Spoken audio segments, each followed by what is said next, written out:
especially pleased with the results of the new demonstration method.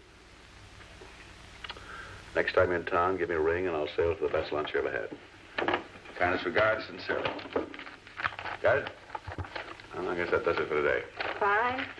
I can still catch the early bus. Good night. Good night.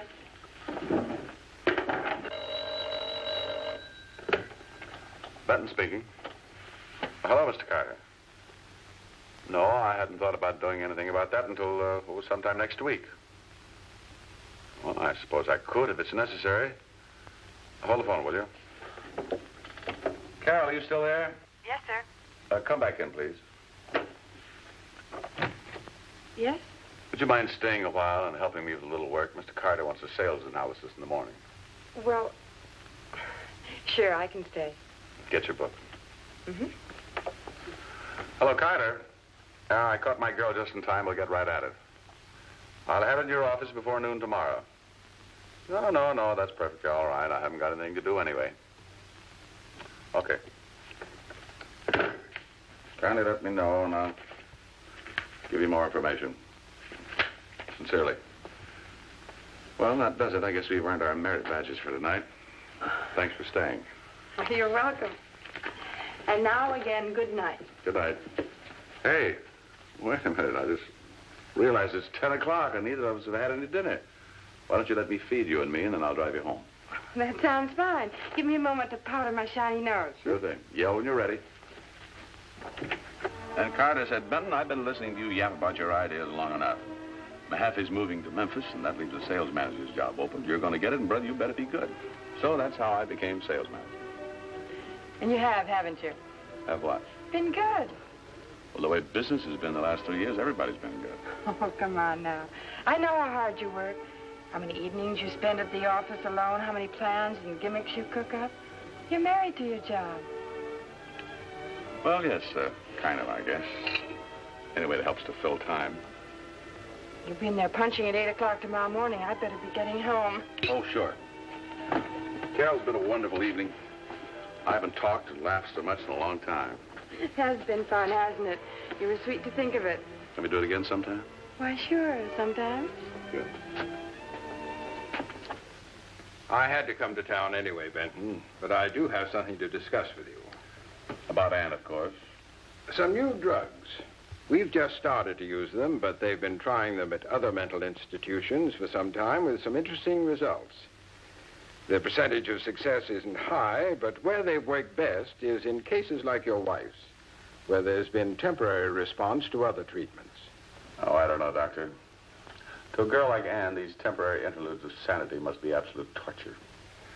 To come back to the world for a few hours, few days, knowing that any minute she'll have to go back to wherever she goes back, seems rather cruel to me. Well, in a way, you're right. But on the other hand, these people, Ann, as far as you're concerned, deserve every possible chance. When you weigh the brief unhappiness you're talking about against the possibility of permanent recovery, it doesn't seem to me to be anything but a good gamble. And do you feel if these new drugs are effective, the recovery might be permanent? I feel this strongly about it. There is a chance. You should take it. But if these drugs don't work, I think you must change your life. Change my life? In what way? Well, I'm afraid this is about our last hope. If we're not successful this time, I don't think you should expect much for the future for Ann. Oh, that's terrible. I know it is, but after 5 years, insanity becomes grounds for divorce in this state. And there should be mercy on both sides in a situation like this. And do you advise it? I do. All right, Doctor, go ahead. And thank you for being so frank about it. As I say, this will take probably 6 months. And I suggest you limit your visits during the treatments. Of course. And don't get your hopes too high. Thank you, Doctor. Excuse me, I didn't know you were busy. That's all right, young lady. I'm just leaving. Goodbye, Benton. You will hear from me when I have something to report. Goodbye. Bye, Doctor. Would you like to go over the file on the Roberts contract now? No, I don't think so. Let's do it later. You seem worried. Well, I guess I got a couple little things on my mind. Anything that can be improved by fretting over it? No, I guess not. Can I help? Believe me, Carol, you help just by being here. I'll give her the contracts. Might as well look at them. Sit down.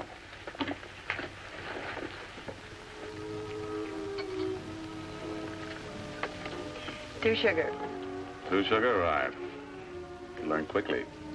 Well, you take coffee at the office, too, you know. Yes, I guess that's so. But you might let me keep my flattering illusions. I don't think you're the kind of man that needs any illusions. That's flattering enough. Thank you, ma'am. Speaking of illusion, delusions, or other forms of sleight of hand, I didn't really fool you into believing we had to work tonight, did I? No. I could have asked you to dinner without all the hugger-mugger. Yes. I'm glad. I really wanted to ever since the last time. You, sort of make me feel alive again. I'm glad. You know about my wife. Yes? I suppose everybody in the office knows about it. Yes, but nobody gossips about it. People respect you too much. They admire your integrity and loyalty. I feel the same way. It's a strange situation. I'm married, still not married. And then, well, it's nothing I should inflict on you.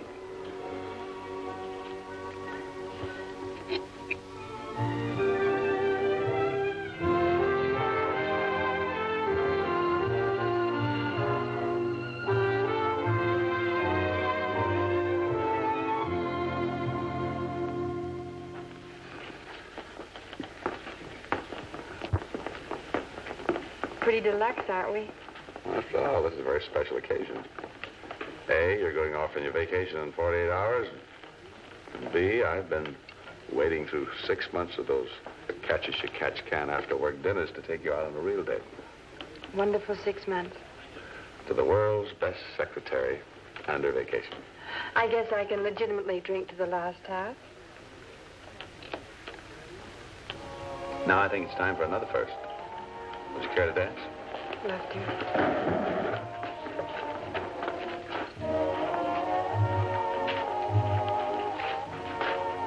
Carol, I could hold you in my arms like this forever. Oh, Philip. Philip. You're going to be gone 2 weeks. It's going to seem like 2 lifetimes.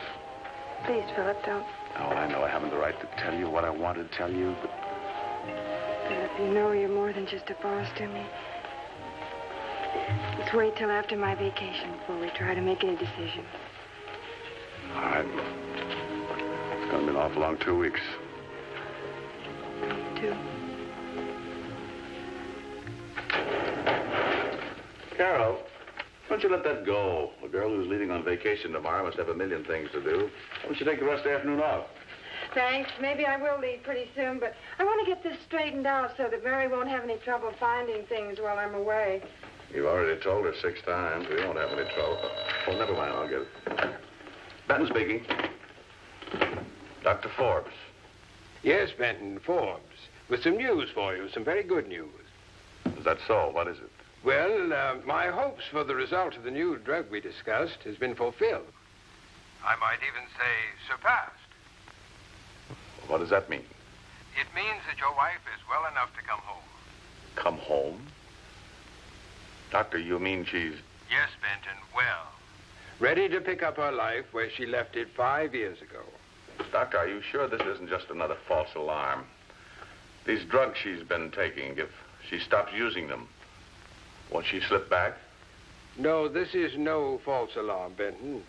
In fact, I deliberately withheld the news from you until I could be as sure of your wife as well as I am of you, for instance. I see. Oh, there'll be moments of, say, uncertainty, maybe a little vagueness for a time. But what she really needs from here on is a feeling that she's loved and needed. This is something that only you can give her. Well, that's wonderful, Doctor. What do I do now? Why, come and get her, boy. Take her home. Tomorrow after lunch will be fine. That'll allow you to get her home so that she can rest a little before dinner. All right, Doctor, thanks. I'll be there right after lunch. Goodbye. Goodbye.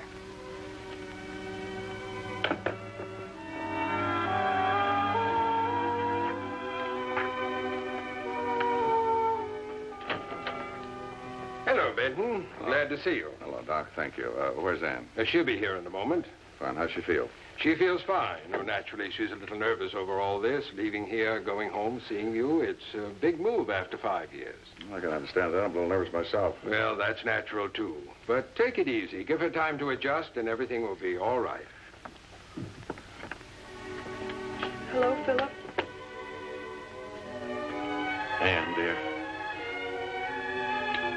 I want you both to know that this is one of the most rewarding moments of my life. Thank you, Doctor. Dr. Forbes.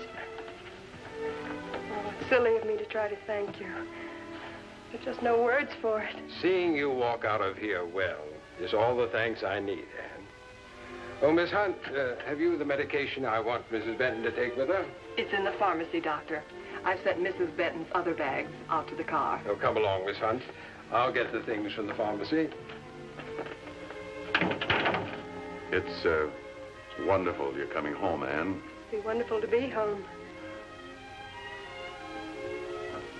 I think you're looking well. Thank you. So do you. A little thinner, maybe. Shall we go home?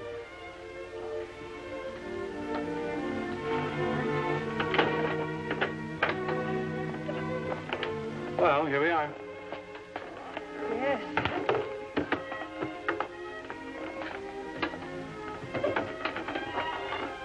Welcome home, Ann. Thank you.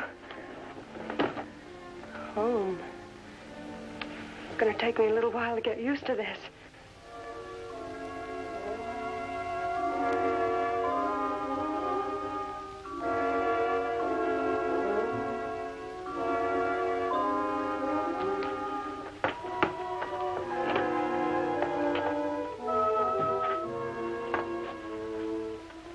Would you hang this up for me, please? I think I'd like to fix my face. Certainly.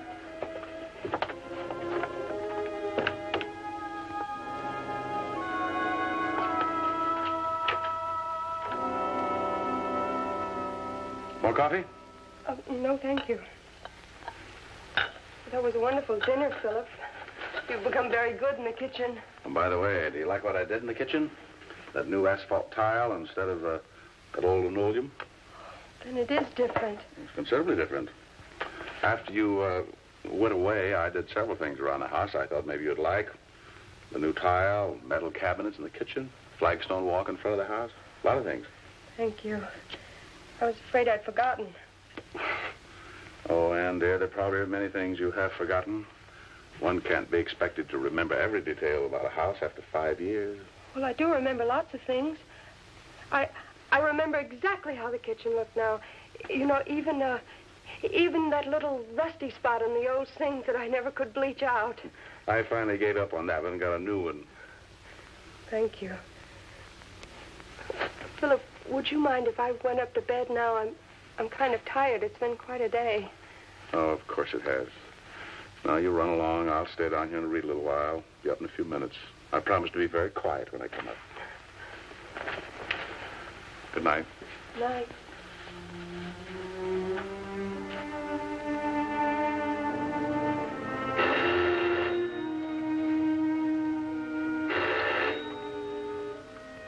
Hello? Well, hello, Carol. I don't suppose I should have called, but I just realized you were leaving on your vacation in a couple of hours, and I wanted to say goodbye. I'm glad you called, Philip. I want to say goodbye, too. There's something else I'd rather say it than write it. Yes? For a long time now, my sister's been after me to come down and live with her in Washington. I've decided it's a good idea. So I won't be coming back. Well, what about the office, your job? My 2 weeks vacation will have to be my notice. I won't be leaving you in the lurch. Mary's trained to take over my job. That's all right, Carol, but I'll miss you. I'll miss you, too. Then this is goodbye for good? Yes. Well, I suppose it is better that way. Yes, it's better. Goodbye, Philip. Goodbye, Carol.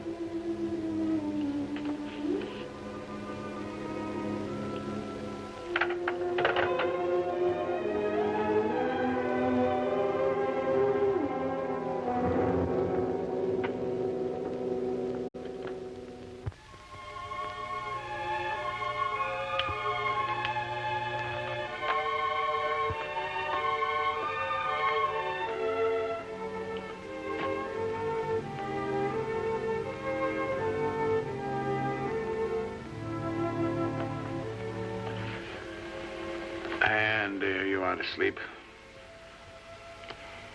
No, but I didn't want you to think you had to talk to me. I don't have to talk to you. I'm glad you're here to talk to. Philip, I know this hasn't been easy for you. I've been away such a long time. You must have made a whole new life for yourself without me. Now, all of a sudden, here I am, a terrible responsibility. You're not a terrible responsibility. You're my wife, and I'm glad you're well again. You're being very dear and gentle about it, but it's as if we were talking through a pane of glass. You're here, and I'm here, but we're not together. That's only natural, dear. You can't bridge 5 years in a couple of hours. You mustn't worry about it. Give yourself a little time. Don't even think about it. I can't seem to stop thinking, or what I have to call thinking. It's a pretty disorganized process. But I suppose that's natural for someone who's been... No. You must stop that. There's no point in harboring that thought. That's all in the past. But it's like my mind was a telephone switchboard with some of the plugs pulled out. There's so many things I want to remember about our life together, and I just can't. Then you must let me help you without feeling strange about it. If there are blanks, let me fill them in for you. You do want to help me, don't you, Philip?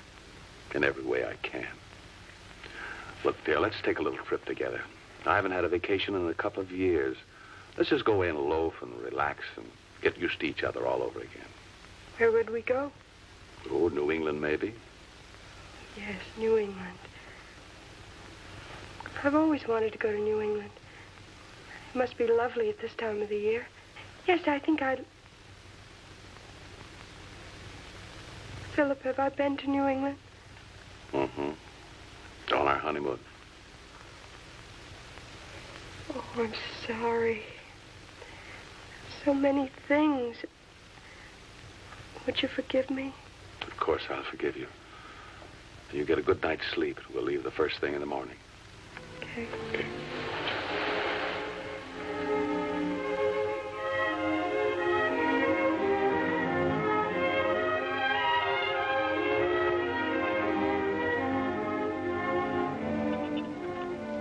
Well, this here room's number 6. Same one you said you had when you was here before.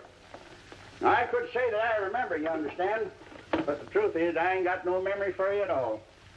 We get a passel of honeymooners here in the course of about 7 years, and they all look alike to me. Girls a giggling and a blushing, young fellas mooning around like a lot of sick calves. Yeah, they all look alike to me. I guess you're right, Mr. Moreland. Fact of the matter is, I don't set much store in his honeymooning. No, sir. The day Miss Moreland and me was married, I brought her here directly from the church. And I says to her when I got her in the kitchen, I says, Miss Moreland, you cook supper. Did she? Fact of the matter is, she didn't. I did. But that ain't got nothing to do with the principle. No. Now, if you want anything, just holler or come get yourself. That'd suit me better. Well, thanks very much. We'll try not to cause any trouble. That'll be something new. Miss Benton, fix supper. Philip, was he really here before? Oh, sure. He came with the original blueprints. Boy, I must have been crazy to forget him. I'm beginning to remember more and more about it. Even a little about Mr. Moreland. But I'd like to know everything about it. Would you tell me? Well, I guess all the honeymoons are supposed to be the best in the world. At least ours was. Well, where did we go? I mean, besides here. On the countryside, mostly. You bought a lot of things at auctions. Oh, that little pewter teapot we have on the sideboard at home. Some sketches. Oh, I remember. You said you didn't know whether you could afford to keep me because I was so extravagant. But I didn't mind. I knew you were just joking, and I was so sure you loved me. Actually, I was quite pleased when you wanted things. It gave me a little chance to show you how much I loved you. I loved you very much.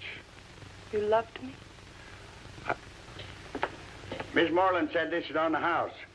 Oh, thank you. And thank Mrs. Moreland. I don't know whether I will or not. She keeps on giving drinks away like this, we're going to go broke. Did you get the lobster? Certainly I got the lobster. Now, you go over there by the window and sit down and keep your shirt on. Mrs. Moreland will have supper ready just as soon as I cook it. You're very kind. I know, but I can't help it. Shall we? Remember the trip to New York? We saw some shows, the Empire State Building. Radio City Music Hall. That's right. And because you wanted to, we toured through Vermont. Visited a marble quarry, saw a vineyard, and several days later found this silly, happy little place. Well, I remember Vermont.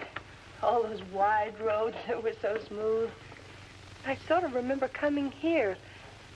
Didn't we just stop to have a drink and watch the sunset, and then we stayed? That's right. And everything about our marriage seemed to fall into place, right here. What do you mean, fell into place? All of a sudden, I felt that we were really together. Marriage is so much more than making love, having meals together, being called Mr. and Mrs.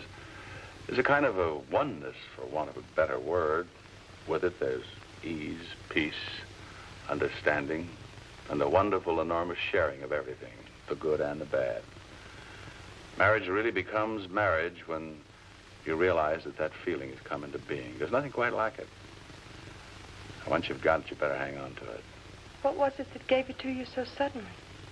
Well, I don't think there was any one thing in particular. Maybe there was.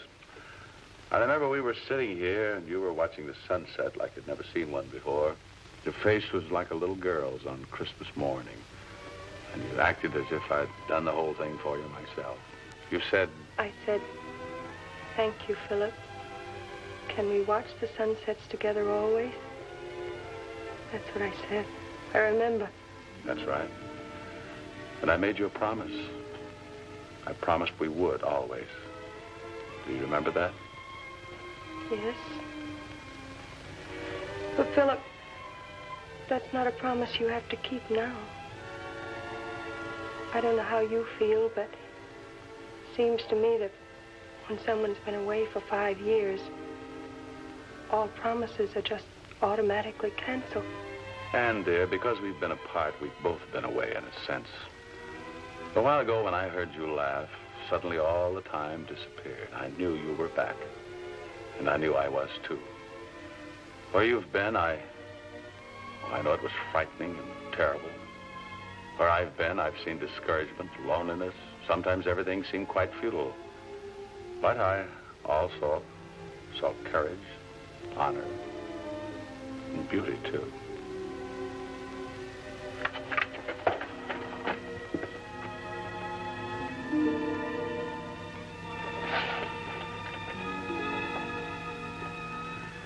Don't cry, please.